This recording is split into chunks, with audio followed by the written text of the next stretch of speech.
children as if they're like a piece of furniture, like a sofa or a duvet or something like that. No, these are living, breathing, feeling human beings who, in most cases, have a deep love and affection for both parents. And that, whenever you get to the point where you cannot resolve this civilly between yourselves, you are asking a stranger, and this is one of the things that I emphasize in family court, to do everything within your power to try and work out the custody and visitation situation so that you're not letting a stranger tell you when you get to see your children. Because the judge is a stranger. He ain't your friend. She's not your friend, but the judge does not know your children as well as you do. And the fact is that in addition to that, your children may get appointed an attorney called a guardian ad litem in most places. What is that? Say that again. Their interest in court. Mm-hmm. So they may have their own counsel in there. Okay. But again, this person, may visit the home, talk to your children and everything else, but he or she, the guardian, does not know the children as well as you do. So if at all possible, I cannot emphasize this enough, make sure that you make a good faith effort to try and settle these issues as mature adults. It's not always possible. But once you get to court and you've got that judge involved and they're making that decision, you've delegated your authority. Okay. So in other words, it's to the children's best interest that you do not negotiate them during a separation or a divorce. Is basically what you're saying. They're not property. They're not cars. They're not houses. They're people. That's exactly right. And it's important, in most cases. There are some cases where there's, domestic abuse, emotional abuse, whatever, that's going on where, clearly you cannot negotiate this. It's there's duress there, and that, negotiation, as adults trying to work it out yourself just doesn't work. But in those instances where that's not the case, do everything within your power. Maybe you mediate it. Maybe you bring in somebody to mediate the issue so you have a neutral there who's not a judge, but who's helping you sort out things. And I've done that. I've done, some mediation and whatnot where it's like, okay, here's a gift, you spend, Christmas and Thanksgiving or this part of the Christmas holiday with mom and this part with dad, and summer, the first month and a half is with mom, second month and a half with dad, so on and so forth. You negotiate these things, but it's challenging, because there's emotions involved, and I understand that.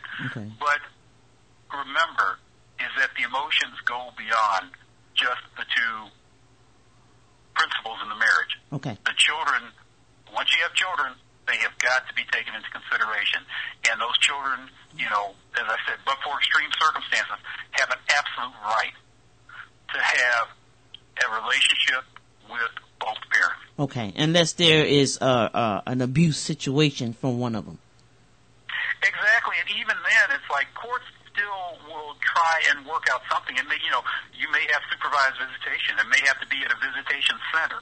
If there's situations where one of the parents is got a drug issue or an extreme alcohol issue, the safety of the children may require that they not be allowed to leave, the premises of the visitation center with the kids, or be in a situation where they've got to be supervised by somebody else.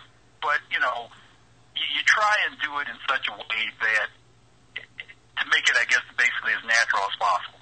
Okay. Now, speaking of children, let's stay on that subject. Our children are not being disciplined. That's my opinion. Why are we reluctant these days to discipline our children? My opinion. To me, my opinion, our children are out of control. They're doing, saying, speaking, however they wish, because this society these days believe that they have the right to opinions. How do you feel about the disciplining of children? First of all, I don't disagree with you. I think that, to a large extent, there has been a breakdown of the parent-child relationship. I think some of that is because too many parents try to be their children's friends as opposed to being their parents. It's good to be friendly with your children, but you know what? I'm not your friend. It's one of the things I make clear to my kids, up front is that, I support you, I love you and everything else, but, your friends are your friends. And that the way you relate to them is different than how you're going to relate to me. I think that also too many parents have delegated the responsibility of raising their kids to the schools. Yes. We're putting an unfair, unrealistic burden on the teachers. Schools yes. In terms of, being responsible for our kids. Yes. These teachers got enough. They got families of their own in most cases. Exactly. Now they're gonna raise my kids too. See, and you know what? And it's amazing because I've seen a lot of parents not literally jump, but get upset because their children are not getting enough education. Well, what are you doing at home? We had a session, Karl, growing up where my father did spelling bees. We had to say alphabets all day long. From as long as I can remember, there was an educational process that we went through at home to make sure that when we were in school, we were ready. Do you feel that has stopped? That our parenting, right? That we've decided that we're going to want children to learn only in school, and all I'm supposed to do is just wait for them to learn through the educational system. Have they relinquished their parenting responsibility by doing that? Well, I think too oftentimes the parents allow the TV to educate their kids.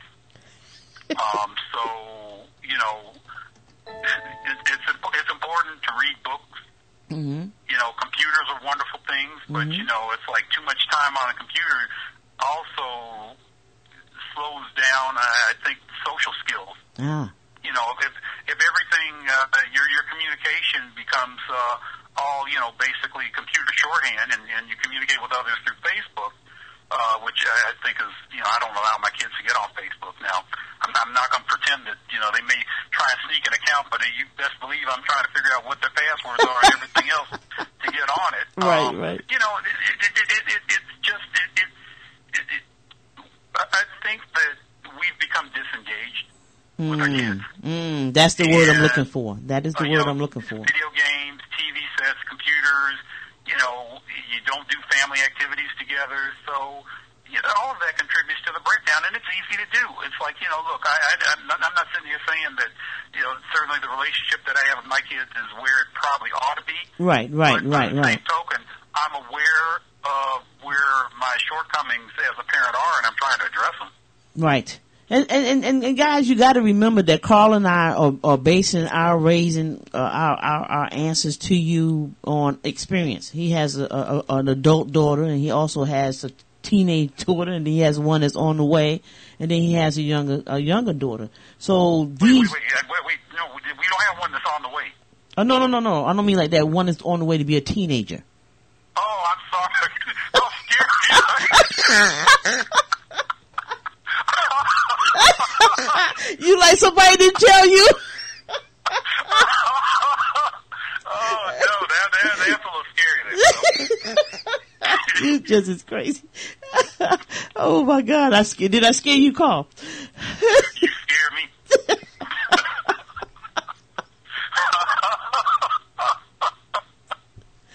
One that's on the way to be a teenager, I should say.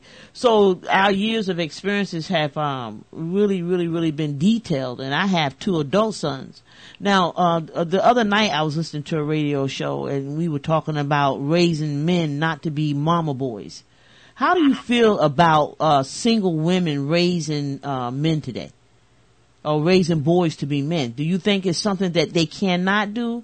Do you think that it's very important for a male to be involved in the family circle when you're raising boys? And vice versa with the girls. Men raising daughters now, because we have a lot of what is called in-home moms. And we elaborated on in-home dads, and we elaborated a little bit on that on Wednesday with Mo Siegel.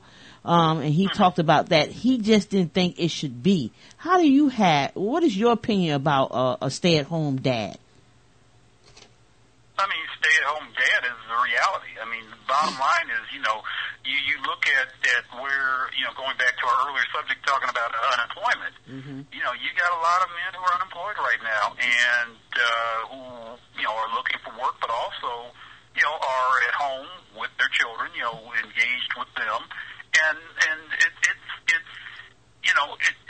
it's a situation that is just part of reality. And I think that it's clearly it's a good thing. I think dads need to be more engaged with their family. I think that dads have again going to this topic of delegation. Fathers delegate too much of the responsibility of raising kids to the mothers. And there you go. Got to be involved.